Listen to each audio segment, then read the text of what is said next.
வணக்கம். இந்த காணொலியில் 6ஆம் வகுப்பு தமிழ் புத்தகத்திலிருந்து டேர்ம் 3ல் இருக்கக்கூடிய முதல் இயல் வந்து பார்க்க போகிறோம். ஆல்ரெடி வந்து டேர்ம் 1 டேர்ம் 2 ரிவிஷன் வீடியோ வந்து போட்டிருக்கேன். நீங்கள் இந்த சேனலுடைய பிளேலிஸ்ட்டை வந்து செக் பண்ணுங்கள். செப்பரேட்டாக வந்து பிளேலிஸ்ட்டில் வந்து இருக்கும்.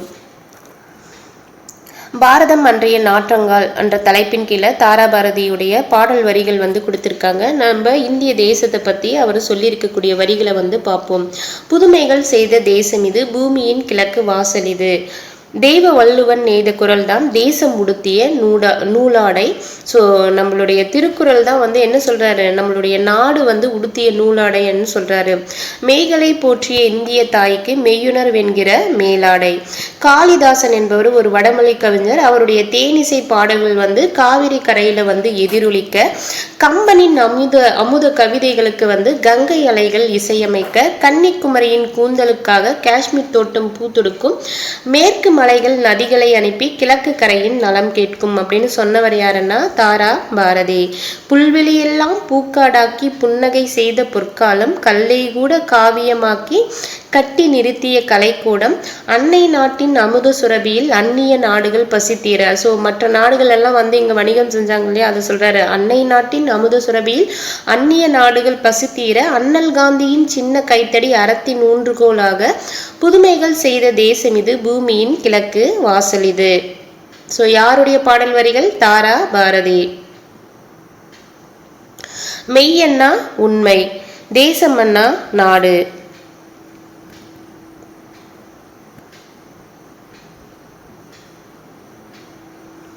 அடுத்து பாருங்க, கல்லில் செதுக்கிய சிற்பங்கள் யாவும் வந்து காவிய கலைக்கூடமாக காட்சி தருகின்றனன்றது சொல்லியிருக்காங்க. இது புக் பேக்ல வந்து இருக்கும், பார்த்துக்கோங்க. கல்லில் செதுக்கிய சிற்பங்கள் வந்து எப்படி வந்து காட்சி தருதுன்னா காவிய கலைக்கூடமாக காட்சி தருது. தாராபாரதியினுடைய இயற்பெயர் வந்து பார்த்தீங்கன்னா ராதாகிருஷ்ணன். ஸோ தாரால இருக்கக்கூடிய முதல் 2 எழுத்து திருப்பி போடுங்க, ராதா அப்படின்னு வரும். ஸோ தாராபாரதியின் இயற்பெயர் ராதாகிருஷ்ணன். எளிமையா ஞாபகம் வச்சுக்கலாம். இந்த தாரா திருப்பி போட்ட ராதா வரும், ராதாகிருஷ்ணன். இவருடைய அடைமொழி பெயர் என்னன்னு பார்த்தீங்கன்னா கவி ஞாயிறு அப்படின்னு அழைப்பாங்க. கவி ஞாயிறு என்று அழைக்கப்படுபவர் யாருன்னா தாராபாரதி. இவர் எழுதிய நூல்கள் வந்து பாருங்க, புதிய விடியல்கள் யாருடைய நூல்னா தாராபாரதி. இது எங்கள் கிழக்கு என்பது யாருடைய நூல்னா தாராபாரதி. விரல் நுனி வெளிச்சங்கள் என்ற நூலை ஏற்றியவர் யாருன்னா தாரா பாரதி. நம்மளுக்கு பாடப்பகுதியில் இருக்கக்கூடிய பாடல் வரிகள் வந்து எந்த இதுல வந்து இடம்பெற்றிருக்குன்னா தாராபாரதியின் கவிதைகள் என்ற தொகுப்புல வந்து இடம்பெற்றிருக்கு. தேசம் உடுத்திய நூலாடை என கவிஞர் குறிப்பிடும் நூல் எதுன்னா திருக்குறள். காளிதாசனின் தேனிசை பாடல்கள் வந்து எங்க எதிரொலிக்கும்னுட்டு தாராபாரதி சொல்றாருன்னா காவிரி கரையில வந்து எதிரொலிக்கும் அப்படின்ட்டு சொல்றாரு. கலைக்கூடமாக காட்சி தருவது எதுன்னா சிற்ப கூடம். நூலாடை என்னும் சொல்லை பிரித்தெழுத கிடைப்பது நூல்குட்டல் ஆடை. எதிர்குட்டல் ஒலிக்க எதிரொலிக்க. அடுத்து வந்து பாருங்க, தமிழ்நாட்டுக்கு காந்தி வந்து வருகை புரிந்திருப்பாரு. அந்த டீட்டெயில் பத்தி கொடுத்திருக்காங்க. அதுக்கடுத்து இது ஒன்று இந்த இமேஜ்ல வந்து பார்த்துக்கோங்க. மதுரையில் வந்து காந்தி அருங்காட்சியகம் வந்து அமைச்சிருக்காங்க. ஸோ இதை வந்து ஹைலைட் வந்து பண்ணிக்கோங்க. காந்தி அருங்காட்சியகம் தமிழ்நாட்டில் எங்க இருக்குன்னா மதுரையில வந்து இருக்கு.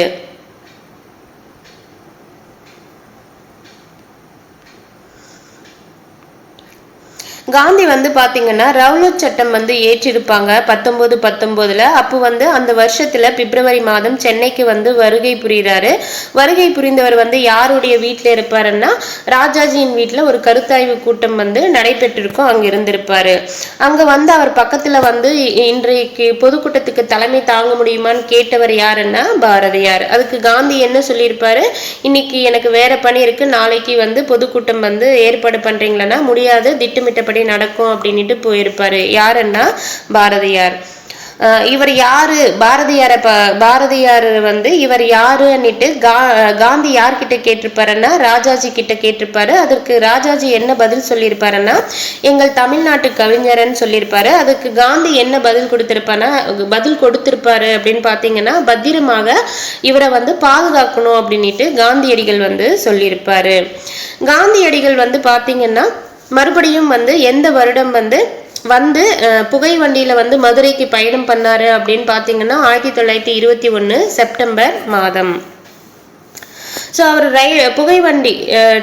புகைவண்டியில் மதுரைக்கு போகிறப்ப தான் வந்து போகிற வழியில் வந்து பார்த்தீங்கன்னா ஒரு சில மக்கள் வந்து உடுத்த ஆடை இல்லாமல் வந்து கோமணம் மட்டும் கட்டிட்டு இருந்திருப்பாங்க.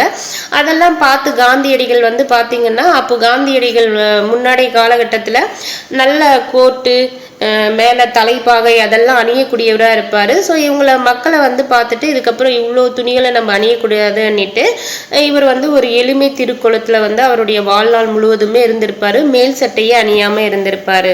ஸோ காந்தியடிகளுடைய தோற்றத்தில் மிகப்பெரிய மாற்றத்தை ஏற்படுத்திய பெருமை வந்து யாரை சாரும்னா தமிழ்நாட்டை வந்து சாரும்.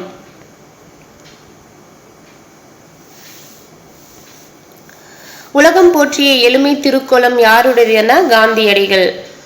காந்தியடிகள் வந்து பாத்தீங்கன்னா ஒரு முறை சுற்றுப்பயணம் வந்து காரைக்குடிக்கு சுற்றுப்பயணம் வந்திருப்பாரு. அப்போ எந்த ஊர்ல தங்கினார்னா கானாடு காத்தான் என்ற ஊர்ல வந்து தங்கினார். அங்க ஒரு பணக்கார வீட்டுல இருந்திருப்பாரு. பணக்கார வீட்டில் வந்து தங்கியிருப்பாரு. விலை உயர்ந்த பொருட்களால் அந்த வீடு வந்து அலங்கரிக்கப்பட்டிருக்கும். அதை பார்த்து வந்து காந்தி என்ன சொல்லியிருப்பாரு, நீங்கள் இதுக்கு செலவு பண்ணதில் 10ல் 1 பங்கு பணத்தை என்கிட்ட கொடுங்க, நான் இதை விட அழகாக்கிடுவேன் அப்படின்றத குறிப்பிட்டிருப்பாரு. மீனாட்சி அம்மன் கோயிலுக்கு போலான்னுட்டு காந்தியடிகளோட கூட வந்தவங்க அழைத்திருப்பாங்க. அவர் மறுத்து விட்டாரு. எதனால மறுத்து விட்டாருன்னா அந்த கோயிலுக்கு எல்லாருக்கும் உள்ள போக அனுமதி உண்டான்னு கேட்டிருப்பாங்க. இல்லைன்னு சொன்னதுமே வந்து இவர் வந்து போக மறுத்திருப்பாரு. அதுக்கப்புறம் எல்லாருக்கும் அனுமதி உண்டுன்னு தெரிஞ்ச பிறகு இன்னொரு டைம் வர்றப்பதான் வந்து மீனாட்சி அம்மன் கோயிலுக்கு மதுரையில வந்து போயிருப்பாரு. அதுக்கப்புறம் இன்னொரு வாட்டி வந்து பார்த்தீங்கன்னா குற்றால அருவியில வந்து போயிட்டு வரலாம், நீராடலாம் அப்படின்ட்டு கூட வந்தவங்க கூப்பிடுவாங்க. அங்கே வந்து பார்த்தீங்கன்னா குற்றால அருவியில் எல்லாரும் குளிக்க வந்து அனுமதி இருக்கும். போகிற வழியில வந்து ஒரு கோயில் இருக்கிறதால ஒரு சாரர் மக்களுக்கு மட்டும் அனுமதி வந்து மறுத்திருப்பாங்க. அது தெரிஞ்சுக்கிட்ட காந்தியடிகள் வந்து அந்த குற்றால அருவியில குளிக்க வந்து மறுத்து விட்டார் என்பதையும் சொல்லியிருக்காங்க. ஸோ இதுல இருந்து என்ன தெரியுதுன்னா மனிதர்களிடம் உயர்வு தாழ்வு பாராட்டக்கூடாது என்பதில் காந்தியடிகள் வந்து உறுதியாக இருந்தார். காந்தியடிகள் வந்து எங்க இருந்தப்போ தமிழ் மொழியை கற்க தொடங்கியதாக கூறியிருக்காருன்னா தென்னாப்பிரிக்கால இருந்தப்போ. அவரை கவர்ந்த நூல், காந்தியடிகளை கவர்ந்த நூல் எதுன்னா ஜியு போப் எழுதிய தமிழ் கையேடு வந்து அவரை கவர்ந்ததாக குறிப்பிட்டிருக்காரு. அவரை பெரிதும் கவர்ந்த நூல், தமிழ்ல வந்து காந்தியடிகளை பெரிதும் கவர்ந்த நூல் எதுன்னா திருக்குறள். காந்தியடிகள் வந்து சென்னையில நடந்த இலக்கிய மாநாடுக்கு வந்து தலைமை தாங்கியிருப்பாரு. எந்த வருடம் அது நடைபெற்றதுன்னா 1937. அந்த சென்னை இலக்கிய மாநாட்டுக்கு வந்து வரவேற்பு உரை வந்து நிகழ்த்தியவர் யாரு, வரவேற்பு குழு தலைவராக இருந்து வரவேற்பு உரையை நிகழ்த்தியவர் யாருன்னா உவே சுவாமிநாதர். ஸோ அவருடைய உரையை கேட்டு வந்து காந்தியடிகள் என்ன சொல்லியிருப்பாருன்னா உவேசாவினுடைய அடிநிழல்ல இருந்து தமிழ் கற்க வேண்டும் என ஆவல் உண்டாகிறது அப்படின்ட்டு குறிப்பிட்டிருப்பாரு. இது கேட்ட எப்படி கேட்பாங்கன்னா எந்த பெரியவரின் அடிநிலையில் இருந்து தமிழ் கற்க வேண்டும் என்ற ஆவல் உண்டாகிறதாக காந்தியடிகள் குறிப்பிட்டாருன்னா உவே சுவாமிநாதர். காந்தியடிகள் கிட்ட உடை அணிவதில் மாற்றத்தை ஏற்படுத்திய ஊர் எதுன்னா மதுரை. காந்தியடிகள் வந்து உவே சுவாமிநாதர் அடிநிழல்ல இருந்து தமிழ் கற்க வேண்டும் என விரும்பினார். இலக்கிய மாநாடு எங்கு நடைபெற்றதுன்னா சென்னை 1937. தமிழ்நாட்டு கவிஞர் வந்து பாரதியார். குற்றாலம் வந்து அருவி. தமிழ் கையேடை வந்து ஏற்றியவர் யாருன்னா ஜியு போப். அடுத்து வேலு நாச்சியார் பத்தி கொடுத்திருக்காங்க. வேலு நாச்சியார் வந்து பாத்தீங்கன்னா ராமநாதபுரத்தை ஆட்சி செய்த செல்லமுத்து மன்னருடைய ஒரே மகள் தான் வந்து வேலு நாச்சியார். வேலு நாச்சியாருடைய தாய்மொழி அப்படின்னு பாத்தீங்கன்னா தமிழ் இல்லாம வேற என்னென்ன மொழிகள்ல வந்து சிறப்பாக வந்து தெரிஞ்சிட்டு இருந்தாங்கன்னா ஆங்கிலம், பிரெஞ்சு, உருது. இவங்க என்னென்ன இதுல வந்து போர் முறையில வந்து பயிற்சி பெற்றிருந்தாங்க அப்படின்னு பாத்தீங்கன்னா சிலம்பம், குதிரை ஏற்றம், வாட்போர், விற்பயிற்சியில வந்து முறையாக கற்றுக்கொண்டு தேர்ச்சி பெற்றிருந்தாங்க. வேலு நாச்சியார் வந்து யாரை வந்து மனம் முடித்தாங்கன்னா சிவகங்கை மன்னரான முத்து வடுகநாதரை வந்து கல்யாணம் பண்ணியிருப்பாங்க. முத்து வடுகநாதரை வந்து ஆங்கிலேயர்கள் வந்து எங்க கொன்னுட்டாங்க அப்படின்னு பாத்தீங்கன்னா காளையார் கோயில்ல. எந்த வருடம்ன்றது மேல நோட் பண்ணிக்கோங்க, நம்ம ஹிஸ்டரி படிக்கும் போது இதை வந்து பார்ப்போம். 1772 வந்து காளையார் கோயில் என்ற இடத்துல ஆங்கிலேயர்கள் வந்து வேலு நாச்சியாருடைய கணவரான முத்து வடுகநாதரை வந்து கொன்னு இருப்பாங்க. ஸோ முத்து வடுகநாதர் அவருடைய கணவரை கொன்ன பிறகு வேலு நாச்சியார் வந்து அவங்களுடைய மகளோட வந்து பார்த்தீங்கன்னா திண்டுக்கல் கோட்டையில தங்கி ஒரு படையை வந்து திரட்டி அவங்களுக்கு வந்து பயிற்சி வந்து கொடுப்பாங்க சிவகங்கையை மீட்கணும்ன்றதுக்காக. வேலு நாச்சியாருடைய அமைச்சர் யாருன்னா தாண்டவராயர். வேலு நாச்சியாருடைய தளபதிகள் வந்து பெரிய மருது, சின்ன மருது. ஸோ அப்போ வந்து பார்த்தீங்கன்னா 8 வருஷம் கழிச்சு 1780 வந்து பார்த்தீங்கன்னா இவங்க ஒரு படையெல்லாம் உருவாக்குறாங்க. மைசூர்ல இருக்கக்கூடிய ஹைதர் அலி கிட்ட உதவியும் கேட்குறாங்க. ஸோ மைசூர் ஹைதர் அலி வந்து எவ்வளோ பேரை அனுப்பிச்சிருப்பாரு அப்படின்னு பார்த்தீங்கன்னா 5000 குதிரைப்படை வீரர்களை வந்து அனுப்பியிருப்பாங்க. ஸோ தாண்டவராயர் வந்து சொல்றாரு, உடனே எனக்கு கண்டிப்பா தெரியும் ஹைதர் அலி அனுப்புவாங்க அப்படின்ட்டு. ஏன் அப்படின்னா இவங்க உருது மொழியில அவர்கிட்ட பேசுனதால அதனால அவர் வந்து பெருமகிழ்ச்சி அடைந்தாரு, நான் பார்த்தேன் அப்படின்ற மாதிரி சொல்லியிருப்பாரு. வேலு நாச்சியாருடைய பன்மொழி அறிவு வந்து நம்மளுக்கு பெரிய நன்மையை வந்து தந்திருக்கிறதுன்ட்டு யார் சொல்றாரு? சின்ன மருது வந்து சொல்றாரு. நம்ம நாளை போய் சிவகங்கையை மீட்கலாம் அப்படின்ட்டு யார் சொல்றாங்க? பெரிய மருது வந்து சொல்றாங்க. அதுக்கு வேலு நாச்சியார் என்ன சொல்லுவாங்கன்னா, முதல்ல என் கணவன் வந்து காளையார் கோயில தான் கொல்லப்பட்டாரு, அதனால முதல்ல காளையார் கோயில தான் வந்து கைப்பற்றணும் அப்படின்ட்டு சொல்லியிருப்பாங்க. ஆண்கள் படைப்பிரிவுக்கு வேலு நாச்சியாருடைய ஆண்கள் படைப்பிரிவுக்கு தலைமை தாங்கியவர்கள் யாருன்னா மருது சகோதரர்கள். பெண்கள் படைப்பிரிவுக்கு தலைமை தாங்கியவங்க யாருன்னா குயிலி. காளையார் கோயில்ல வந்து பாத்தீங்கன்னா 1780 திரும்பவும் வந்து மீட்டுறாங்க. உடனே வந்து மற்றவங்க என்ன சொல்றாங்கன்னா, நம்ம வந்து சிவகங்கை கோட்டையை வந்து தாக்கலாம் அப்படின்னு சொல்லுவாங்க. உடனே வந்து வேலு நாச்சியார் வந்து கிடையாது, இப்ப போனா கதவுகள் எல்லாம் மூடி இருக்கும், விஜயதசமி திருநாள் அன்று வந்து கதவுகள் திறக்கப்பட்டிருக்கும், அப்போ தாக்கலாம் அப்படின்னு சொல்லியிருப்பாங்க. அதுக்கப்புறம் இன்னொரு டீட்டெயில் வந்து சொல்லியிருப்பாங்க. வேலு நாச்சியார் பத்தி துப்பு கொடுக்க வந்து உடையாள் வந்து மறுத்ததால அவங்கள உடையாளை வந்து ஆங்கிலேயர்கள் வந்து கொன்னுட்டாங்க, அவங்களுக்கு வந்து மரியாதை செலுத்தணும் அப்படின்னு சொல்லுவாங்க. ஸோ வேலு நாச்சியாரும் வந்து ஒரு நடுக்கல் நட வந்து ஏற்பாடு செய்வாங்க. ஸோ நடுக்கல் வந்து நட்டுருவாங்க உடையாளுக்கு. அப்போ வேலு நாச்சியாருடைய தாலியை வந்து அந்த நடுக்கலுக்கு காணிக்கையாக செலுத்தி வணங்குவாங்க. கூட இருந்த வீரர்கள் வந்து உடையாள் புகழ் ஓங்குக அப்படின்ட்டு முழக்கமிடுவாங்க. ஸோ வேலு நாச்சியார் வந்து அந்த நடுக்கல் உடையாளுக்காக நடப்பட்ட நடுக்கலுக்கு என்ன காணிக்கையா கொடுத்தாங்கன்னா அவர்களுடைய தாலியை வந்து காணிக்கையா கொடுத்திருக்காங்க. அதுக்கப்புறம் வந்து திட்டமிட்டபடி வந்து விஜயதசமி அன்னைக்கு வந்து போறாங்க. ஆயுத கிடங்க வந்து ஃபர்ஸ்ட்ல வந்து நான் தாக்குறேன் அப்படின்னு யார் சொல்லியிருப்பாங்கன்னா குயிலி வந்து சொல்லியிருப்பாங்க. ஆயுத கிடங்க வந்து தீ வைத்து அதை வந்து எரிச்சிடுறேன், அதுக்கப்புறம் வந்து உள்ள வாங்கன்னுட்டு சொன்னவங்க யாருன்னா குயிலி. இந்த பாக்ஸ்ல இருக்கக்கூடிய டீட்டெயில் ரொம்ப ரொம்ப முக்கியம். வேலு நாச்சியாருடைய காலம் வந்து பாத்தீங்கன்னா 1730 இருந்து 1796 வரைக்கும். வேலு நாச்சியார் சிவகங்கையை வந்து எந்த ஆண்டு மீட்டாங்கன்னா 1780. ஜான்சி ராணிக்கு முன்பே ஆங்கிலேயரை எதிர்த்து வீரப்போர் புரிந்தவர் யாருன்னா வேலு நாச்சியார். இதுக்கு முன்னாடி நடந்த எக்ஸாம்ல இதை கேட்டிருக்காங்க, ரொம்ப முக்கியமான விஷயம். இந்தியாவிலேயே ஜான்சி ராணிக்கு முன்னாடி ஒரு ஆங்கிலேயரை எதிர்த்து வீரப்போர் புரிந்த பெண் யாருன்னா நம்மளுடைய வேலு நாச்சியார். அதுல வெற்றியும் பெற்றிருப்பாங்க. குயிலி வந்து பாத்தீங்கன்னா கோட்டைக்குள்ள சிவகங்கை கோட்டைக்குள்ள போயிட்டு அந்த ஆயுத கிடங்க வந்து குயிலியே அவங்களுடைய உடல்ல வந்து தீ வச்சுட்டு ஆயுத கிடங்குல வந்து குதிச்சிடுவாங்க, ஆயுத கிடங்கையும் அழிச்சிருவாங்க. கடைசியில வந்து பாத்தீங்கன்னா வேலு நாச்சியாருடைய வீரத்தாலையும் மருது சகோதரர்களினுடைய ஆற்றலாலும் ஹைதர் அலியின் உதவியாலும் வந்து குயிலியின் தியாகமும் இணைந்து வந்து சிவகங்கை வந்து 1780 வந்து மீட்கப்படுது. ஸோ 1772 காளையார் கோயில்ல முத்து வடுகநாதரை கொன்னிட்டு ஆங்கிலேயர்கள் வந்து கைப்பற்றிருப்பாங்க. 8 வருஷம் கழிச்சு 1780 வந்து சிவகங்கையை வந்து மீட்டிருப்பாங்க. அடுத்து வந்து பாருங்க, 4 வகை சொற்கள். தமிழ்ல வந்து சில எழுத்துக்கள் வந்து தனித்து நின்று பொருள் தரும், ஒன்றுக்கு மேற்பட்ட எழுத்துக்கள் தொடர்ந்து வந்து பொருள் தரும். இப்படி பொருள் தருபவை தான் வந்து சொல் எனப்படும்ன்றத சொல்லியிருக்காங்க. எக்ஸாம்பிளும் கொடுத்திருக்காங்க பாருங்க. ஈ என்றது ஓரெழுத்து சொல், இருந்தாலும் அதுக்கு பொருள் உண்டு. பூ, மை, கல், கடல், தங்கம். ஸோ இலக்கண அடிப்படையில் சொற்களை வந்து எத்தனை வகையாக பிரிக்கலாம்னா 4 வகையாக பிரிக்கலாம். அது என்ன அப்படின்னு பார்த்தீங்கன்னா பெயர்ச்சொல், வினைச்சொல், இடைச்சொல், உரிச்சொல் என 4 வகைப்படும். பெயர் சொல்லன்னா ஒரு பெயரை குறிக்கும் சொல் தான் வந்து பெயர் சொல். எக்ஸாம்பிள் ரொம்ப முக்கியம், அதை பார்த்து படிச்சு புரிஞ்சுக்கலாம். பாரதி என்றது ஒரு பெயர், பள்ளி என்றது ஒரு பெயர், காலை என்றது ஒரு பெயர், கண், நன்மை, ஓடுதல் எல்லாம் வந்து ஒரு பெயர். வினைச்சொல், வினை என்ற சொல்லுக்கு பொருள் என்னன்னு பாத்தீங்கன்னா செயல். ஒரு செயலை குறிக்கக்கூடிய சொல் தான் வந்து வினைச்சொல் அப்படின்னு சொல்றாங்க. எக்ஸாம்பிள் வந்து பாருங்க, வினைச்சொல்னா வா, போ, எழுது, விளையாடு. சோ வர்றது ஒரு செயல், போறது ஒரு செயல். இடைச்சொல் வந்து பாருங்க, பெயர் சொல்லையும் வினைச்சொல்லையும் சார்ந்தே வரும் சொல் தான் வந்து இடைச்சொல். இது இடைச்சொல் வந்து தனித்து இயங்காது அப்படின்னு சொல்றாங்க. இடைச்சொல் வந்து பாருங்க, மற்றும் ஐ என்றதெல்லாம் இடைச்சொல். தந்தையும் தாயும். ஸோ இதுல என்ன, பெயரை வந்து சார்ந்து வருதா, தந்தை என்றது ஒரு பெயர், தாய் என்றது ஒரு பெயர். ஸோ தந்தையும் தாயும் ஸோ சார்ந்து வருது. மற்றொருவர், மற்ற என்றது ஒரு இடைச்சொல். திருக்குறளை, ஐ என்றது ஒரு இடைச்சொல். இது எப்பவுமே இடைச்சொல் வந்து பாத்தீங்கன்னா பெயர் சொல்லையும் வினைச்சொல்லையும் சார்ந்து வரும். உரிச்சொல், உரிச்சொல் வந்து பாத்தீங்கன்னா பெயர்ச்சொல் வினைச்சொல் ஆகியவற்றினுடைய தன்மையை வந்து மிகைப்படுத்தி வந்து சொல்றதுதான் வந்து உரிச்சொல்.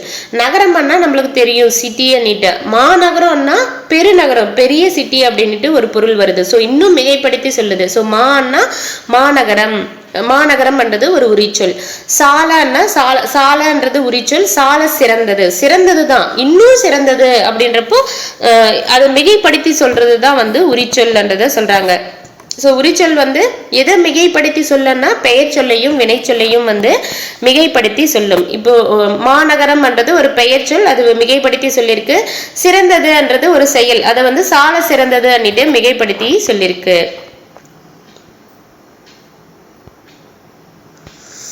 ஸோ இங்க ஒரு குறள் வந்து கொடுத்துருக்காங்க பாருங்க, அதை ஹைலைட் பண்ணல, நீங்க வேணும்னா ஹைலைட் பண்ணிக்கோங்க.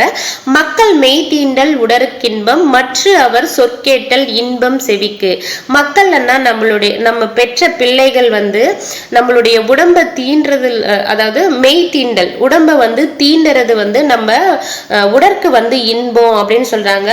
இன்னொன்னு மற்ற அவர், அந்த குழந்தைகளுடைய சொல், அவங்க பேசக்கூடிய சொற்கள் கேட்டல் வந்து நம்மளுக்கு காதுக்கு வந்து இன்பம் அப்படின்றத சொல்லியிருக்காரு திருவள்ளுவர். சொல் வகையை அறிந்து பொருந்தாத சொல்லை வட்டமிடுகன்னு கொடுத்திருக்காங்க. முதல்ல இருக்கிறதுக்கு வந்து பாத்தீங்கன்னா படித்தால் என்பது பொருந்தாதது. ஏன் வந்து படித்தால் என்பது பொருந்தாததுன்னா ஐ மற்றும் கூன்றது வந்து பாத்தீங்கன்னா இடைச்சொல். அடுத்து வந்து பாருங்க, ஓடினான் என்பது பொருந்தாதது. ஓடினான் என்றது ஒரு வினைச்சொல். கால், மதுரை, சித்திரை என்றது பொருட்சொல் வந்து வரும், பொருட்பெயர் வந்து வரும்.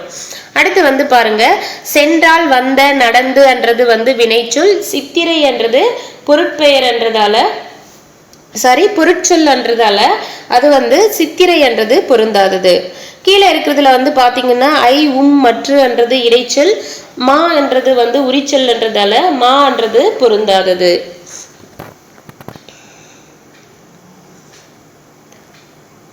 அடுத்து பாருங்க, விடுதலைக்கு வந்து பாடுபட்டவர்களில் ஒருவர் வந்து வ.உ. சிதம்பரனார். வ.உ.சி அவர்கள் வந்து பாத்தீங்கன்னா தமிழிலும் ஆங்கிலத்திலும் புலமை பெற்றிருந்தார் அப்படின்றது சொல்றாங்க. இவர் வந்து பன்முக ஆற்றல் பெற்றவர் அப்படின்னு சொல்றாங்க. எதுலன்னா வழக்கறிஞர், எழுத்தாளர், பேச்சாளர். வழக்கறிஞர்னாவே நல்ல ஒரு பேச்சாளர் தான், ஏன்னா அவங்க நல்லா வாதாடுவாங்க இல்லையா. ஸோ வ.உ.சியும் வந்து ஒரு வழக்கறிஞர், பேச்சாளர், எழுத்தாளரும் கூட தொழிற்சங்க தலைவராகவும் வந்து பன்முகத்தன்மை பெற்றிருந்தார் என்றதை சொல்றாங்க. உள்நாட்டு இந்திய கப்பல் நிறுவனத்தை தொடங்கியவர் யாருன்னா வ.உ.சி. அந்த நிறுவனத்துக்கு என்ன பெயர்னா சுதேசி நாவாய் சங்கம். எப்போ தொடங்கினாருன்னா 1906 அக்டோபர் 16. வ.உ.சி வந்து சென்னைக்கு போறப்போ யாரை சந்திப்பதை வழக்கமாக கொண்டிருந்தாருன்னா பாரதியாரை சந்திப்பதை வழக்கமாக கொண்டிருந்தார்.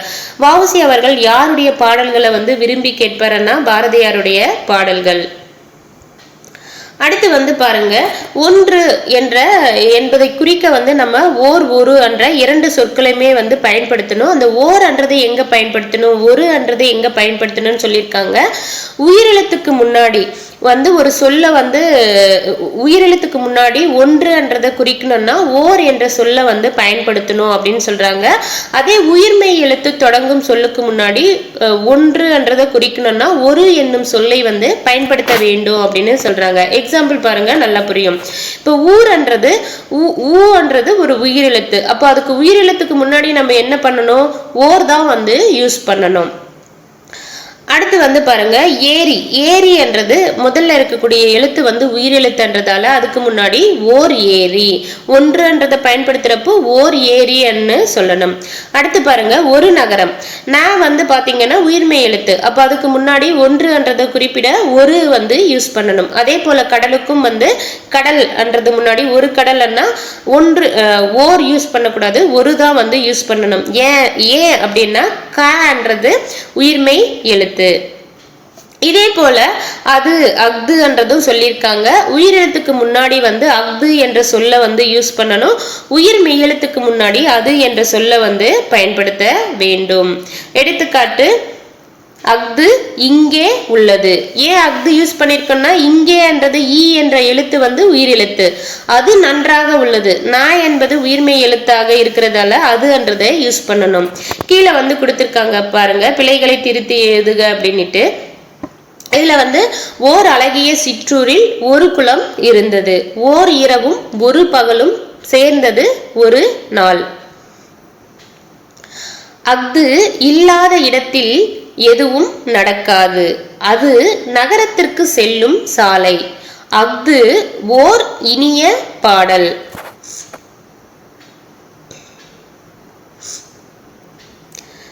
நாட்டுப்பற்று என்றது பேட்ரியோட்டிசம். கலைக்கூடம் ஆர்ட் கேலரி. இலக்கியம்னா லிட்ரேச்சர், மெய்யுணர்வுன்னா நாலேஜ் ஆஃப் ரியாலிட்டி. கலைச்சொல் அறிவோம்லையும் சொல்லும் பொருளும்ல வந்து பார்த்தீங்கன்னா உங்களுக்கு ஏதாவது வார்த்தை வந்து டிஃபிகல்ட்டாக இருக்குது அப்படின்னா அதை மட்டும் ஹைலைட் பண்ணி அழுத்தம் கொடுத்து படிச்சுக்கோங்க. எது கஷ்டமாக இருக்கோ அதை வந்து ஃபோக்கஸ் பண்ணி அதை ஹைலைட் பண்ணி படிச்சுக்கோங்க. அடுத்து வந்து இயல் 2 வந்து பார்க்க போகிறோம். முதல்ல வந்து பராபர கண்ணி என்ற தலைப்பின் கீழே பாடல் வரிகள் வந்து கொடுத்திருக்காங்க. தாயுமானவருடையது. தம்முயிர் போல் எவ்வுயிரும் தான் என்று தண்டருள் கூர் செம்மையருக்கு ஏவல் என்று செய்வேன் பராபரமே அப்படின்னு சொன்னவர் யாருன்னா தாயுமானவர். அன்பர் பணி செய்ய இணை ஆளாக்கி விட்டுவிட்டால் இன்ப நிலை தானே வந்து எய்தும் பராபரமேன்னு சொன்னவர் யாருன்னா தாயுமானவர். எல்லாரும் இன்புற்று இருக்க நினைப்பதுவே அல்லாமல் வேறொன்று அறியேன் பராபரமேன்னு சொன்னவர் தாயுமானவர். சொல்லும் பொருளும். தண்டருளன்னா குளிர்ந்த கருணை, கூரன்னா மிகுதி, செம்மையருக்கன்னா சான்றோருக்கு, ஏவல்லன்னா தொண்டு, பணி என்னாலும் தொண்டு தான் வரும். பார்த்துக்கோங்க, சைட்ல போய் கொடுத்துருக்காங்க. பராபரமே என்ன மேலான பொருளே, பணி என்ன தொண்டு. ஸோ ஏவல் என்னாலும் தொண்டு தான், பணி என்னாலும் தொண்டு தான். எய்தும் கிடைக்கும். எல்லாரும் எல்லா மக்களும், அல்லாமல் அதை தவிர. பாடலை இந்த நம்மளுக்கு கொடுத்திருக்கக்கூடிய பராபரமே பராபரமேன்னு வரக்கூடிய பாடலை ஏற்றியவர் யாருன்னா தாயுமானவர். தாயுமானவர் வந்து தலைமை கணிக்கராக பணிபுரிஞ்சாரு. யார்கிட்ட பணிபுரிஞ்சாருன்னா திருச்சியை ஆண்ட விஜய ரகுநாத சொக்கலிங்கர் கிட்ட வந்து தலைமை கணக்கராக வந்து பணி புரிஞ்சாரு. தாயுமானவர் பாடல்கள் வந்து எப்படி போற்றப்படுதுன்னா தமிழ் மொழியின் உபநிடதம் அப்படின்னுட்டு போற்றப்படுது. நம்மளுக்கு கொடுத்திருக்கக்கூடிய பாடல் வந்து பாத்தீங்கன்னா எந்த தலைப்புல இடம்பெற்றிருக்குன்னா பராபர கண்ணி என்னும் தலைப்புல வந்து இடம்பெற்றிருக்கு. கண்ணி அப்படின்னா என்னன்னு பாத்தீங்கன்னா 2 அடிகளில் பாடப்படும் பாடல் வகை. ஸோ நம்மளுக்கே வந்து இந்த பாடல் வரிகள் எப்படி இருக்கு, 2 அடிகளா வந்து இருக்குங்களா, இதுதான் வந்து கண்ணி. தம் குட்டல் உயிர் தம்முயிர், இன்புற்று குட்டல் இருக்க இன்புற்றிருக்க, தான் என்று தான் குட்டல் என்று. சோம்பல்னா சோம்பலினுடைய எதிர்ச்சொல் வந்து என்னன்னு பாத்தீங்கன்னா சுறுசுறுப்பு. நீங்கள் நல்லவர். ஸோ இதுல வந்து பாத்தீங்கன்னா லெபனான் நாட்டை சேர்ந்த கலீல் கிப்ரானுடைய பாடல் வரிகளை வந்து கொடுத்திருப்பாங்க. ஸோ அதை வந்து பார்ப்போம். வாழ்க்கை பின் திரும்பு செல்லாது, நேற்றுடன் ஒத்து போகாது, கொடுப்பவரின் பரிசுடன் அவருக்கு சமமாக எழுங்கள், சிறகுகளின் மீது எழுவது போல. உழைக்கும் போது நீங்கள் புல்லாங்குழலாகி விடுகிறீர்கள், இதன் இதயம் காலத்தின் கிசுகிசுப்பை ஒரு இசையாக மாற்றி விடுகிறது. உங்களுக்குள் இருக்கும் நன்மையை பற்றித்தான் நான் பேச முடியும், தீமையை பற்றியல்ல. உங்கள் சுயத்துடன் நீங்கள் ஒருமைப்பாடு கொண்டிருக்கும் போது நீங்கள் நல்லவர். என்னை போல் இரு பழுத்த உன் உள்ளீடுகளை எல்லாம் முழுசாய் கொடு என்று பழம் வேரை பார்த்து நிச்சயமாக சொல்லாது. கொடுப்பது பழத்தின் இயல்பு, பெறுவது வேரின் இயல்பு. உங்கள் பேச்சின் போது நீங்கள் விழிப்புணர்ச்சியுடன் இருப்பது நல்லது. உறுதியாக கால் பதித்து உங்கள் குறிக்கோளை நோக்கி நடக்கையில் நீங்கள் நல்லவர் அப்படின்னு சொன்னவர் யாருன்னா கலீல் கிப்ரான். சுயம்னா தனித்தன்மை, உள்ளீடுகள்னா உள்ளே இருப்பவை. கலீல் கிப்ரான் வந்து எந்த நாட்டை சேர்ந்தவர்னா லெபனான் நாட்டை சேர்ந்தவர். இவர் வந்து கவிஞர், புதின ஆசிரியர், கட்டுரை ஆசிரியர். இவர் வந்து ஓவியரும் கூட. ஸோ வித்தியாசமா இருக்கிறத எப்பவுமே வந்து ஹைலைட் பண்ணிக்கோங்க. கலீல் கிப்ரான் வந்து பாத்தீங்கன்னா ஓவியரும் கூட.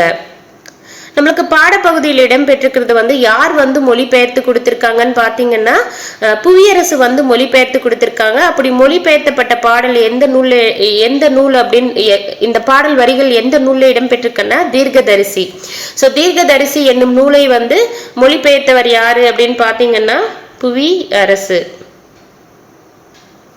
சாரிங்க, அதாவது கலீல் கிப்ரான் லெபனான் நாட்டை சேர்ந்த ஒருவர் இயற்றிய நூலை வந்து புவியரசு வந்து மொழிபெயர்த்திருக்காரு. ஸோ தீர்க்கதரிசி என்ற நூலை இயற்றியவர் யாருன்னு கேட்டா புவியரசு. தீர்க்கதரிசி என்ற நூலை இயற்றியவர் யாருன்னா புவியரசு. பரிசு பெறும் போது நம்ம மனநிலை எப்படி இருக்கும்? மகிழ்ச்சியாக இருக்கும். வாழ்வில் உயர கடினமாக உழைக்க வேண்டும். அடுத்து வந்து பாருங்க, பசிப்பினி போக்கிய பாவை. ஸோ பசிப்பினி போக்கிய பாவைன்ட்டு யாரை சொல்லுவோம்? மணிமேகலையை வந்து சொல்லுவோம். தனி ஒருவனுக்கு உணவில்லை எனில் இஜகத்தினை அழித்திடுவோம் அப்படின்னு சொன்னவர் யாருன்னா பாரதியார். தனி ஒருவனுக்கு உணவில்லை எனில் இஜகத்தினை அழித்திடுவோம்னு சொன்னவர் பாரதியார். மணிப்பல்லவ தீவுல மணிமேகலை தீவத்திலகை. ஸோ இவங்களுடைய உரையாடல் பத்தி கொடுக்குறாங்க. மணிமேகலை வந்து எந்த நகரை சேர்ந்தவங்க அப்படின்னு பாத்தீங்கன்னா பூம்புகார் நகரை வந்து சேர்ந்தவங்க. மணிப்பல்லவ தீவுக்கு வந்து மணிமேகலை யார் கூட்டிட்டு வந்து விட்டாங்கன்னா மணிமேகலா தெய்வம் வந்து கூட்டிட்டு வந்து விட்டாங்க. அந்த மணிப்பல்லவ தீவையும் புத்த பீடிகையும் வந்து காவல் செய்யறவங்க தான் யாருன்னு பாத்தீங்கன்னா தீவ திலகை. அந்த தீவத்திலகையில வந்து கோமுகி அப்படின்ற ஒரு பொய்கை வந்து இருக்கு. அந்த பொய்கைக்கு ஏன் கோமுகி அப்படின்னு பேர் வச்சாங்கன்னா, கோ என்றால் பசு, முகி என்றால் அதனுடைய பொருள் வந்து முகம். பசுவின் முகம் போல அந்த பொய்கை வந்து இருக்கிறதால கோமுகி அப்படின்னு பேர் வந்து வச்சாங்க.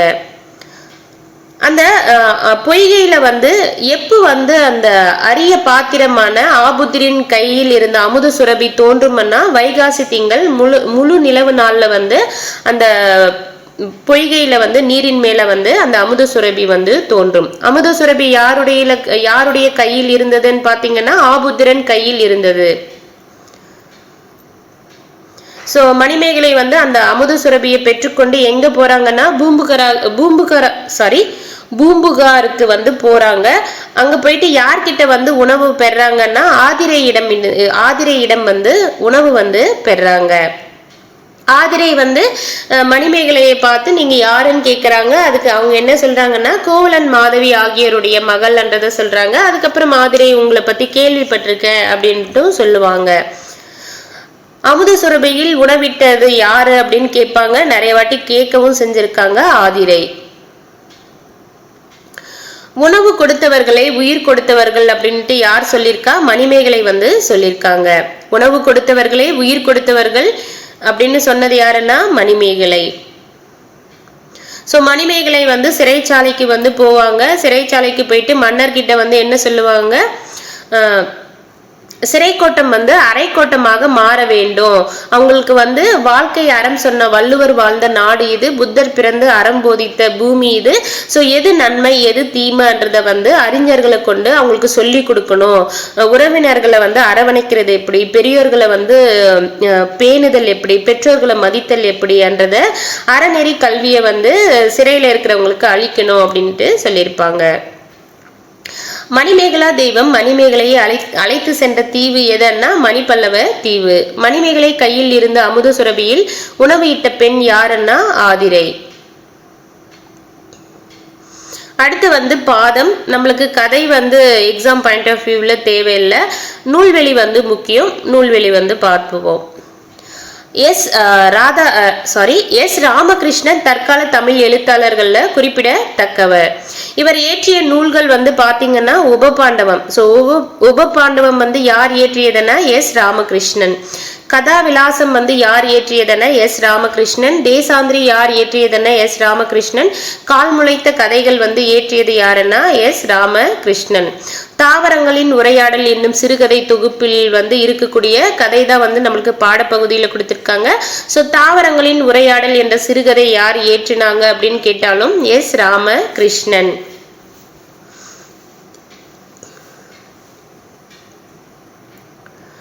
அடுத்து வந்து பெயர்ச்சொல். ஸோ இதுக்கு முன்னாடி இருக்கக்கூடிய இலக்கண பகுதியில் வந்து பார்த்தீங்கன்னா இலக்கண அடிப்படையில் சொற்கள் 4 வகைப்படும். பெயர்ச்சொல், வினைச்சொல், இடைச்சொல், உரிச்சொல்னு பார்த்தோம் இல்லையா? அதில் இருக்கக்கூடிய முதல்ல இருக்கக்கூடிய பெயர்ச்சொல்ல வந்து எத்தனை வகையா பிரிக்கிறாங்கன்னா 6 வகையா வந்து பிரிக்கிறாங்க.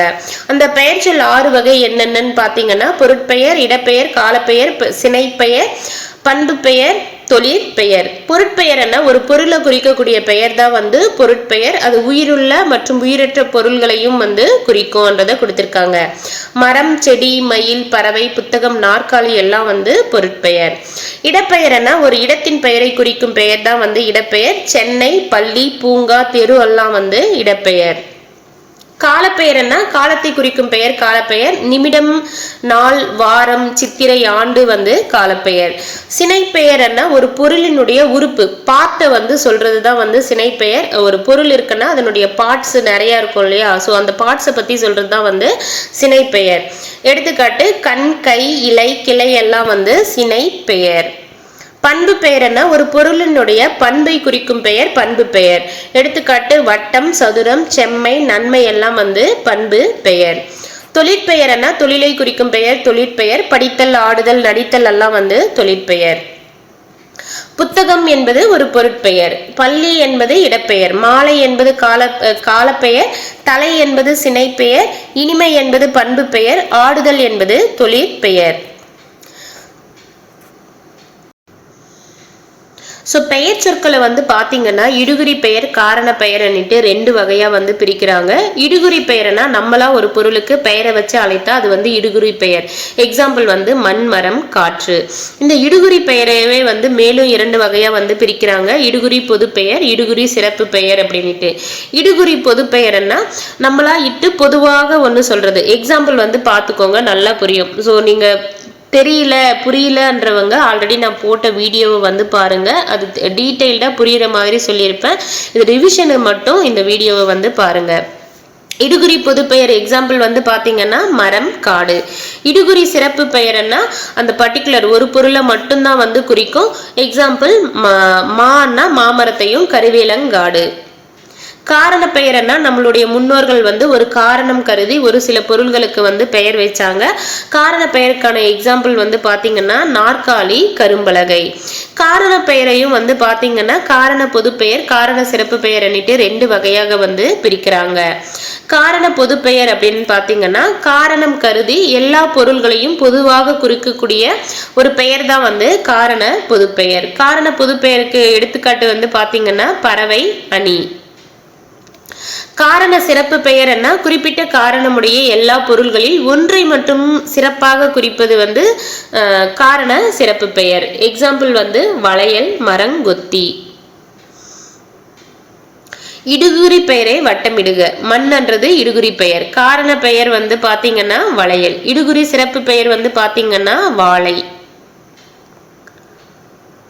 அடுத்து மலேசிய கவிஞர் முத்தரையனார் அவருடைய பாடல் வரிகள் வந்து கொடுத்திருக்காங்க. அன்பினில் இன்பம் காண்போம், அறத்துல நேர்மை வந்து காண்போம், துன்புறும் உயிர்கள் கண்டால் துரிசரு கனிவு காண்போம், வன்புகழ் கொடையீர் காண்போம், வலிமையை போரில் காண்போம், தன் பிறப்புரிமையாக தமிழ்மொழி போற்ற காண்போம் பண்ணிட்டு யார் சொல்லியிருக்கா? முத்தரையனார் வந்து சொல்லியிருக்காரு. இவர் வந்து மலேசிய கவிஞர். கைகள் என்றது சினைப்பெயர். அடைதல் என்பது தொழில் பெயர். தெரு என்றது இடப்பெயர். பாரதியார் என்பது பொருட்பெயர். மாலை என்பது காலப்பெயர். அன்பு என்பது பண்பு பெயர். விடியல் என்பது காலப்பெயர். கை என்பது சினைப்பெயர். மதுரை என்பது இடப்பெயர். புத்தகம் என்பது பொருட்பெயர். கற்றல் என்பது தொழிற்பெயர். நன்மைகள் என்பது பண்பு பெயர். அடுத்து வந்து பாருங்க அறம். அறம் முதல்ல கொடுத்திருக்கக்கூடிய இடையினரா வரக்கூடிய அறம் வந்து பாத்தீங்கன்னா கருவியை வந்து குறிக்கும். ஸோ அந்த முதல்ல இருக்கக்கூடிய இடையினரா வரக்கூடிய அறம் வந்து பாத்தீங்கன்னா கருவியை வந்து குறிக்கும். அடுத்து வரக்கூடிய அறம் வந்து பாத்தீங்கன்னா அறவழியை வந்து குறிக்கும். கீழே வந்து பாருங்க மனம். முதல்ல இருக்கக்கூடிய மனம் வந்து நம்மளுடைய உள்ளத்தையும், அடுத்து இருக்கக்கூடிய மனம் வந்து பாத்தீங்கன்னா ஸ்மெல், வாசனையை வந்து குறிக்கக்கூடியது. அடுத்து எடுத்துக்காட்டும் கொடுத்திருக்காங்க பாருங்க. ஆறுன்னா நதி, அடுத்து இருக்கக்கூடிய ஆறு வந்து நம்பர்ஸ், எண்களை வந்து சொல்றாங்க. அதே போல திங்களை வந்து வேற எப்படி சொல்லலாம், மாதம் அப்படின்னு சொல்லலாம். நிலவையும் வந்து திங்கள் அப்படின்னு சொல்லுவாங்க. நீங்க வேணும்னா கீழே கூட நோட் பண்ணிக்கோங்க. மேல வந்து இந்த இடையின ரா வரக்கூடிய அறம் வந்து பாத்தீங்கன்னா கருவி, அதை வந்து சொல்லும். இந்த அடுத்து இருக்கக்கூடிய மனம் வந்து எல்லாருக்கும் தெரிஞ்சிருக்கும். திங்கள் அண்ணா மாதம், நிலவு. ஓடு அண்ணா ஆமை ஓடு, ஓடுறது, அதை வந்து சொல்லுவோம். நகை அண்ணா புன்னகை, தங்கம், அதை வந்து குறிப்பிடுவோம்.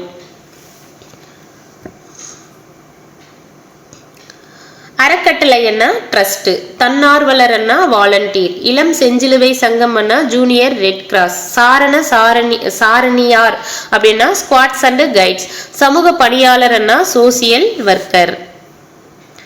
அடுத்து வந்து திருக்குறள். மனத்துக்கண் மாசிலன் ஆதல் அனைத்தரன் ஆகுல நீரப்பிற. ஸோ மனசுல, நம்மளுடைய மனதுல வந்து மாசிலன் ஆதல், மாசிலன்னா குற்றம் இல்லாம இருக்கிறோம் அப்படின்னா மற்றவை எல்லாம் வெறும் ஆரவாரமே அப்படின்னு சொல்றாங்க. மனத்துக்கண் மாசிலன் ஆதல் அனைத்தரன் ஆகுல நீரப்பிற, உள்ளத்தில் குற்றம் இல்லாமல் இருப்பதே சிறந்த அறமாகும், மற்றவை எல்லாம் வெறும் ஆரவாரமே. இங்க மாசிலன் என்பதனுடைய பொருள் வந்து குற்றம் இல்லாம இருப்பது. அழுக்காறு ஆவா வெகுளி இன்சொல் நாங்கும் இழுக்கா இயன்றது அறம். ஸோ எந்த நான்கு வந்து இல்லாமல் வாழ்வது அறம் அப்படின்னு சொல்லியிருக்காரு திருக்குறள் அண்ணா. அழுக்காருன்னா பொறாமை, அவான்னா பேராசை, வெகுளி அண்ணா சினம், இன்சொல் அண்ணா கடுஞ்சொல். இந்த நான்கும் இல்லாம வாழ்றது தான் வந்து அறம் அப்படின்னுட்டு அரண் வலியுறுத்தல் அதிகாரத்துல திருவள்ளுவர் வந்து சொல்லியிருக்காரு. ஈகை அப்படின்னா என்னன்னு பாத்தீங்கன்னா, வறியவருக்கு ஒன்று ஈவதே ஈகை, மற்ற எல்லாம் குறி எதிர்ப்பை நீரது உடைத்து. ஸோ இல்லாதவருக்கு கொடுக்கறது தான் வந்து ஈகை, மற்றவங்களுக்கு ஏதாவது கொடுக்குறோம்னா எதிர்பார்ப்பு கொண்டது அப்படின்றத குறிப்பிட்டிருக்காரு. ஈத்துவக்கும் இன்பம் அறியார்கொள் தாமுடிமை வைத்திலக்கும் வன்கணவர். ஸோ ஈத்துவக்கும் இன்பம் அறியார் அப்படின்னா இல்லாதவங்களுக்கு கொடுக்கறதால ஒரு இன்பம் வரும் இல்லையா, அது அறியாதவங்க பொருளை சேர்த்து வைத்து பின்னாடி அந்த பொருளையும் வந்து இழந்து விடுவாங்கன்றத சொல்லியிருக்காங்க. ஈத்துவக்கும் இன்பம் அறியார் கொள் தாமுடைமை வைத்திலக்கும் வன்கணவர். ஸோ அந்த உடைமைன்றது இங்க எதை குறிக்குதுன்னா பொருளை வந்து சொல்றாங்க, பொருள் செல்வத்தை வந்து சொல்றாரு. அது வந்து சேர்த்து வச்சு அதையும் வந்து இழந்துடுவாங்கன்றத குறிப்பிடுறாரு. அடுத்து வந்து பாருங்க, இன்னா செய்யாமை. இன்னா செய்தாரே ஒருத்தல் அவர் ஞான நன்னயம் செய்து விடல்.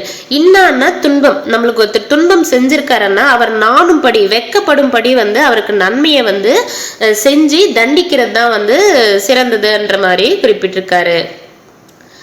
அறிவினான் ஆகுவது உண்டோ பிரிதின் நோய் தன்னோய் போல் போற்றா கடை. ஸோ அறிவு இருந்து எந்த பயனும் இல்லை, அறிவினான் ஆகுவது உண்டோ, அறிவால ஏதாவது ஆகிறது எந்த பயனும் இல்லைன்னு சொல்றாரு. எப்போ அப்படின்னா பிறருடைய நோய், இங்க பிறருடைய நோய் என்றது பிறர்களுடைய துன்பத்தை வந்து சொல்றாரு. பிறர்களுடைய துன்பம் வந்து தன்னுடைய துன்பம் போல் கருதாவிட்டால் நம்ம வந்து அறிவு வந்து இருந்தாலும் அதனால எந்த பயனும் இல்லைன்றத குறிப்பிட்டிருக்காரு. எனைத்தானும். ஸோ இந்த குறள்ல எனைத்தானும்னா எந்த செயலையும், எஞ்ஞான்றும்னா அதனுடைய பொருள் வந்து எக்காலத்திலும். ஸோ எனைத்தானும் எந்நான்றும் யாருக்கும் மனத்தானும் மானா செய்யாமை தலை. ஸோ எந்த செயலையும் எக்காலத்திலையும் செய்யக்கூடாதான். ஏன் செய்யக்கூடாதுன்னா நம்ம உள்ளம் வந்து ஏத்துக்காதப்போ எச்செயலையும் எக்காலத்திலையும் செய்யக்கூடாது அப்படின்னு சொல்லியிருக்காரு. கொல்லாமை. பகுத்துண்டு பல்லுயிர் ஓம்புதல் நூலோர் தொகுத்தவற்றுள் எல்லாம் தலை. இங்க ஓம்புதல் என்ற வார்த்தைக்கான பொருள் வந்து பாத்தீங்கன்னா காப்பாற்றுறது. பகுத்துண்டு பல்லுயிர் ஓம்புதல்னா நம்ம கிட்ட ஒரு இப்போ நம்ம சாப்பிட்றோம்னா அதை வந்து பகுத்து பிற உயிர்களுக்கும் வந்து கொடுக்கணும், கொடுத்து அதை காப்பாற்றணும். அதுதான் வந்து அறநூல்களில் கூறப்படும் அறங்கள்லேயே சிறந்தது. அறநூல்களில் கூறப்படும் அறங்கள்லேயே சிறந்ததா எதை சொல்றாங்கன்னா, தம்மிடம் இருப்பவற்றை பிற உயிர்களுக்கு பகிர்ந்து கொடுத்து காப்பாற்ற வேண்டும் என்றதுதான் சிறந்தது அப்படின்னு சொல்லியிருக்காங்க. ஸோ ஓம்புதல்னா காப்பாற்றுறது. பெரியாரை பிழையாமை. இங்க பெரியார்னா யாரை சொல்றாங்கன்னா வயசானவங்க, முதியோரை கிடையாது. இந்த அறிவிலையும் எந்த செயலை எப்படி செய்யணும்ன்ற திறமை இருப்பாங்க இல்லையா, அவங்கள வந்து சொல்றாங்க. ஆற்றுவார் ஆற்றல் இகழாமை போற்றுவார் போற்றலுள் எல்லாம் தலை. ஆற்றல் உடையவர்களை வந்து நம்ம இகழ்ந்து பேசக்கூடாது. அதுவே வந்து நம்மை தீங்கிலிருந்து காத்து கொள்ளும் வழிகளில் சிறந்த வழியாகும். ஸோ அப்படி அறிவு ஜீவிகளா இருக்கிறவங்களை வந்து நம்ம இகழ்ந்து கூடாது. அவங்க தான் வந்து அப்படி பேசிட்டோம்னா நம்ம வந்து தீமைக்கு ஆட்படுவோம். அப்படி பேசாம இருந்தோம்னா தீங்குல இருந்து நம்ம காத்து கொள்ளக்கூடிய சிறந்த வழி அப்படின்னு சொல்றாங்க. ஸோ பெரியார வந்து ஆற்றல் உடையவர்களை இகழாம இருக்கிறோம்னா நம்ம தீங்குல இருந்து நம்மளை வந்து காத்து கொள்ளக்கூடிய ஒரு சிறந்த வழி என்றதை சொல்லியிருக்காரு. எரியால் சுடப்படினும் உய்வுண்டாம் உய்யார் பெரியார் பிழைத்தொழுகுவார். ஸோ எரியன்னா அந்த நெருப்பால வந்து சுடப்படினும் வந்து உயிரோட பிழைச்சிக்கலாமா. உய்யாரன்னா பிழைத்து கொள்ள மாட்டார். யாருன்னா பெரியார் பிழைத்தொழுகுவார். பெரியவர்களுக்கு வந்து தீங்கு செய்தவர் வந்து தப்பவே முடியாது அப்படின்ட்டு சொல்றாங்க. எரியால் சுடப்படினும் உய்வுண்டாம் உய்யார் பெரியார் பிழைத்தொழுகுவார். ஏழைகளுக்கு உதவி செய்வதுதான் வந்து ஈகை ஆகும். பிற உயிர்களின் துன்பத்தை கண்டு வருந்துவதே அறிவின் பயனாகும். உள்ளத்தில் குற்றம் இல்லாமல் இருப்பதே சிறந்த அறமாகும். வறியவருக்கு ஒன்று ஈவதே ஈகை மற்றெல்லாம் குறியெதிர்ப்பை நீரது உடைத்து. வறியவருக்கு ஒன்று ஈவதே ஈகை மற்ற எல்லாம் குறியெதிர்ப்பை நீரது உடைத்து. இது தெளிவா வந்து பார்த்துக்கோங்க. நம்மளுக்கு எக்ஸாம்பிள் கொடுத்தாங்க சேஞ்ச் பண்ணி அப்படின்னா நம்ம வந்து உடைத்து நீரது அப்படின்னு போட வந்து வாய்ப்புகள் அதிகம். பட் வந்து பாத்தீங்கன்னா குறியெதிர்ப்பை நீரது உடைத்து அப்படின்ட்டு தான் வந்து வரும். எனைத்தான்றும் எண்ணான்றும் யாருக்கும் மனத்தானம் மானா செய்யாமை தலை. ஸோ மேலே வந்து ஒரு குட்டி ஸ்டோரி வந்து கொடுத்துருப்பாங்க. நிறைமதி வந்து அவங்க தோழிகளோட பூங்காவில் வந்து இருக்காங்க. அங்கே வந்து பார்த்தீங்கன்னா அவங்க வந்து உணவு வந்து அவங்க தோழிகளோட பகிர்ந்து வந்து சாப்பிட்டாங்க.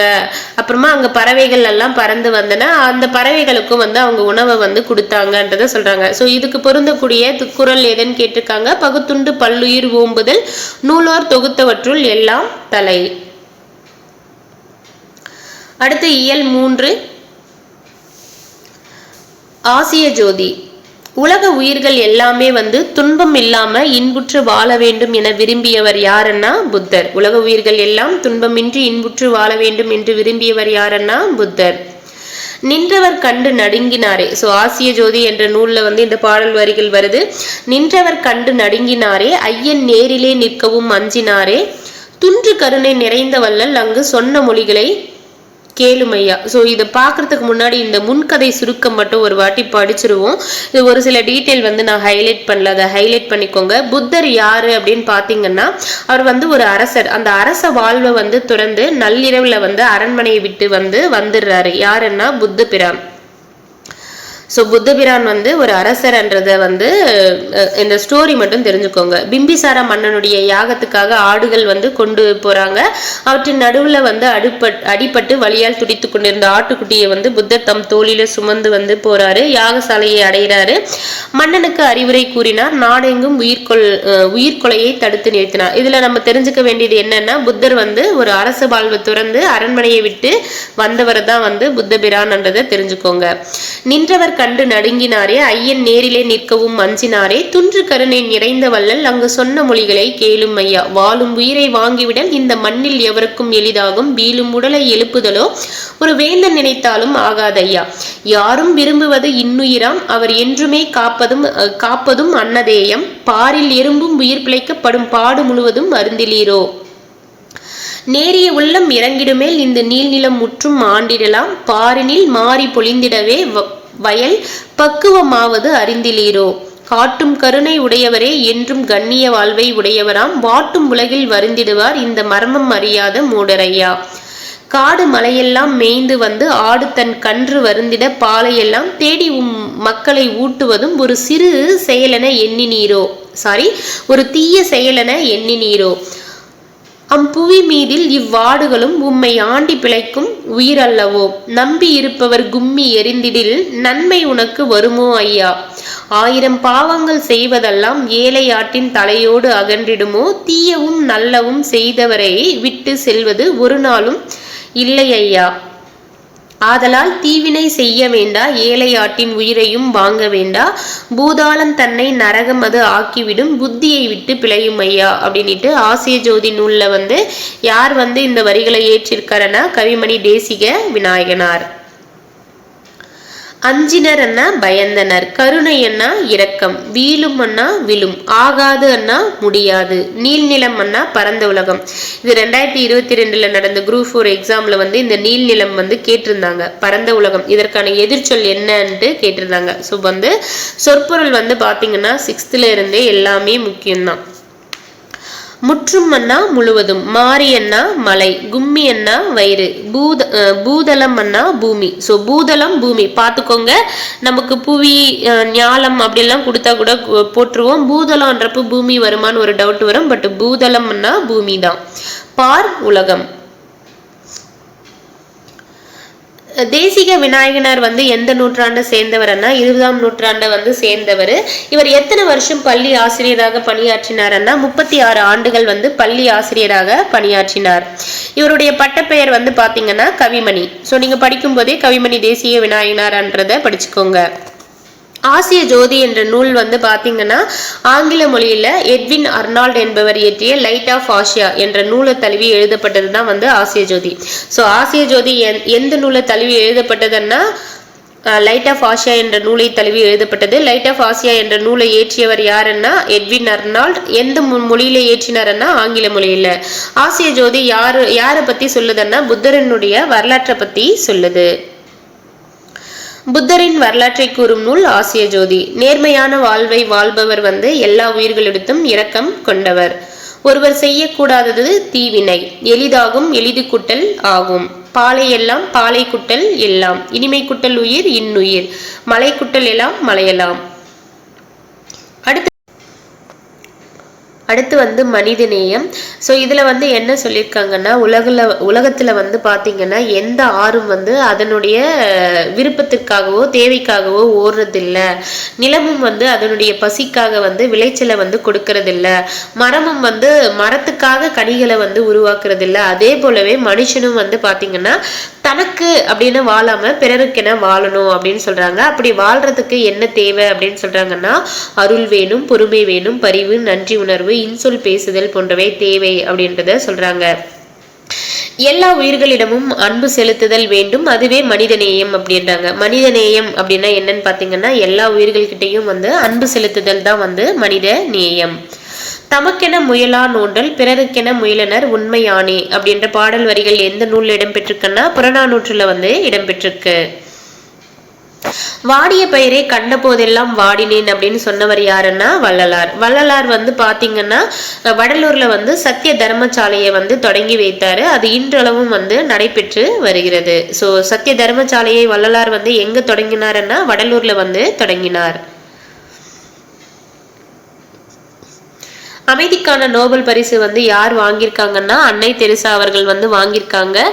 வாழ்க்கை என்பது நீ சாகும் வரை அல்ல, மற்றவர் மனதில் நீ வாழும் வரை அப்படின்னு சொன்னவங்க யாருன்னா அன்னை தெரசா. வாழ்க்கை என்பது நீ சாகும் வரை அல்ல, மற்றவர் மனதில் நீ வாழும் வரைன்னு சொன்னது யாருன்னா அன்னை தெரசா. அன்னை தெரசாவுக்கு அடுத்து அமைதிக்கான நோபல் பரிசு பெற்ற இந்தியர் யாருன்னா கைலாஷ் சத்யார்த்தி. குழந்தைகளை பாதுகாப்போம் என்ற இயக்கத்தை தொடங்கியவர் யாருன்னா கைலாஷ் சத்யார்த்தி. இந்த இயக்கம் எதற்கானது அப்படின்னு பாத்தீங்கன்னா குழந்தை தொழிலாளர் முறையை வந்து ஒழிக்கிறதுக்காக உருவாக்கப்பட்ட ஒரு இயக்கம். கைலாஷ் சத்யார்த்தி வந்து 30 ஆண்டுகள்ல வந்து எவ்வளவு குழந்தை தொழிலாளர்களை வந்து மீட்டு இருக்காருன்னா 6000 குழந்தை தொழிலாளர்களை வந்து மீட்டுள்ளார். உலக குழந்தைகள் கல்வி உரிமைக்காக 103 நாடுகள்ல கைலாஷ் சத்யார்த்தி எத்தனை கிலோமீட்டர் தூரம் வந்து நடைப்பயணம் மேற்கொண்டாருன்னா 80,000 கிலோமீட்டர் தூரம். குழந்தைகளை தொழிலாளர்களாக மாற்றுவது மனித தன்மைக்கு எதிரான குற்றம். உலகத்தை குழந்தைகளின் கண் கொண்டு பாருங்கள், உலகம் அழகானது அப்படின்னு சொன்னவர் யாருன்னா கைலாஷ் சத்யார்த்தி. எல்லா உயிர்களிடத்தும் அன்பு செலுத்துதல் தான் வந்து என்னன்னு சொல்றாங்க மனித நேயம். தம் பொருளை கவர்ந்தவர்கிட்டையும் வந்து அன்பு காட்டியவர் வந்து வள்ளலார். அன்னை தெரசாவுக்கு வந்து அமைதிக்கான நோபல் பரிசு வந்து கிடைத்தது. கைலாஷ் சத்யார்த்தி தொடங்கிய இயக்கம் வந்து குழந்தைகளை பாதுகாப்போம். வள்ளலார் வந்து பசிப்பினி போக்கியவர். கைலாஷ் சத்யார்த்தி வந்து குழந்தைகள் உரிமைக்காக பாடுபட்டவர். அன்னை தெரசா வந்து நோயாளிகளிடம் அன்பு காட்டியவர். முடிவில் ஒரு தொடக்கம். ஸோ இதில் வந்து இந்த ஸ்டோரி வந்து எல்லாரும் படிச்சிருப்பீங்க. ஸோ ஒரு ஜிதேந்திரநாத், சாரி ஒரே நிமிஷம், அவருடைய பேர் ஹிதேந்திரனுக்கு வந்து பார்த்தீங்கன்னா ஒரு ஆக்சிடென்ட் நடக்கும். அதில் அவருடைய மூளை வந்து செயலிழந்து போகும். அவருடைய இதயம் மட்டும் இயங்கும். அவருடைய அப்பா அம்மா வந்து டாக்டர்ஸ். ஸோ அவங்க அப்பா அம்மா பேர் வந்து தெரிஞ்சுக்கோங்க, அசோகன், புஷ்பாஞ்சலி. ஹிதேந்திரனுடைய ஹார்ட்டை வந்து ஒரு குழந்தைக்கு வந்து பொறுத்திருப்பாங்க. ஸோ இதில் முக்கியமாக தெரிஞ்சுக்க வேண்டியது இதயம் வந்து யாருடைய இதயம் வந்து மாற்றப்பட்டது அப்படின்னு பார்த்தீங்கன்னா ஹிதேந்திரனுடைய அப்பா அம்மா யாருன்னா அசோகன், புஷ்பாஞ்சலி. அடுத்து வந்து அணி இலக்கணம். அணி என்பதற்கான பொருள் என்னன்னு பார்த்தீங்கன்னா அழகு. இயல்பு நவிர்ச்சி அணி. இயல்பு நவிர்ச்சி அணி வந்து வேறு எப்படி அழைப்பாங்கன்னா தன்மை நவிர்ச்சி அணி அப்படின்ட்டு அழைப்பாங்க. அப்படின்னா என்னன்னா ஒரு பொருளினுடைய இயல்பு உள்ளது உள்ளபடியே அழகுடன் கூறுவது இயல்பு நவிர்ச்சி அணி ஆகும் என்றதை சொல்லியிருக்காங்க. அதுக்கான எக்ஸாம்பிளும் கொடுத்திருக்காங்க பாருங்க. தோட்டத்தில் மேயுது வெள்ளை பசு, அங்கே துள்ளி குதிக்குது கன்றுக்குட்டி, அம்மா என்குது வெள்ளை பசு, உடன் அண்டையில் ஓடுது கன்றுக்குட்டி, நாவால் நக்குது வெள்ளை பசு, பாலை நன்றாய் குடிக்குது கன்றுக்குட்டி. இது இயல்பா நடக்கக்கூடிய ஒரு விஷயம்தான். ஸோ இதை தான் வந்து என்னன்னு சொல்றாங்க, இயல்பு நவிர்ச்சின்னு சொல்றாங்க. சேம் டைம் வந்து இந்த வரிகளை இயற்றியவர் யாருன்னா கவிமணி தேசிக விநாயகனார். கவிமணி தேசிக விநாயகனார் வந்து இந்த பாடல் வரிகளை வந்து ஏற்றிருக்காரு. அடுத்து வந்து உயர்வு நவிர்ச்சி அணி. உயர்வு நவிர்ச்சி அணி அப்படின்னா என்னன்னு பார்த்தீங்கன்னா ஒரு பொருளின் இயல்பை வந்து மிகைப்படுத்தி அழகோடு கூறுவது தான் வந்து உயர்வு நவிர்ச்சி அணி. எடுத்துக்காட்டு கொடுத்துருக்காங்க பாருங்க. குளிர் நீரில் குளித்தால் கூதல் அடிக்கும் என்று, வெந்நீரில் குளித்தால் மேலே கருக்கும் என்று, ஆகாச கங்கை அனல் உரைக்கும் என்று, பாதாள கங்கையை பாடி அழைத்தார் உன் தாத்தா. இது வந்து மிகைப்படுத்தி சொல்லியிருக்கிறதால இது வந்து உயர்வு நவிர்ச்சி அணி. அடுத்து வந்து பாருங்க, 6 சக்கரம் 100 வண்டி, அழகான ரயில் வண்டி, மாடு கண்ணு இல்லாமத்தான் மாயமாக தான் ஓடுது, உப்பு பாரம் ஏத்தும் வண்டி, உப்புலி பாலம் போகும் வண்டி. இதுல என்ன அணி இடம்பெற்றிருக்குன்னா இயல்பு நவிர்ச்சி அணி அல்லது தன்மை நவிர்ச்சி அணி. இயல்பு நவிர்ச்சி அணி எப்படி கூறலாம், தன்மை நவிர்ச்சி அணிட்டும் கூறலாம்.